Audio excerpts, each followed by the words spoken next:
Some, any და no. Some გამოიყენება დადებითი აზრის მქონე წინადადებაში. შეიძლება ითქვას თხრობით წინადადებაში.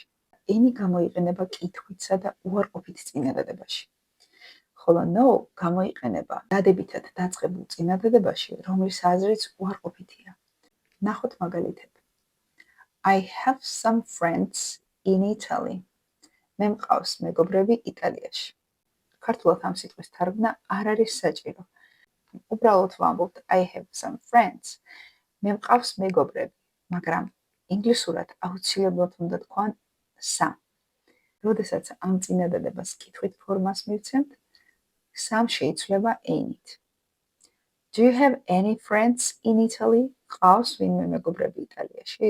უარყოფით წინადადებასაც ვიტყვით any-ს გამოყენებით. I don't have any friends in Italy. მე არ მყავს არანაირი მეგობრები იტალიაში. ხოლო no გამოიყენება დადებითად დაწყებულ წინადადებაში, რომლის აზრიც უარყოფითია. მაგალითად, there are boys in the stadium. It's empty. არიან ბიჭები სტადიონზე, ის ცარიელია. ამ წინადადების ბოლო ნაწილმა მიგვანიშნა, რომ სტადიონზე არავინ არ არის. შესაბამისად, ჩვენ ვიყენებთ აქ knows. There are no boys in the stadium. It's empty. ის ცარიელია. Some, any და no-სგან წარმოებული ნაცვალსახელები ზუსტად იგივე პრინციპით იწარმოებიან. I have something to read. მე მაქვს რაღაც წასაკითხი. კითხვითი ფორმა. Do you have anything to read?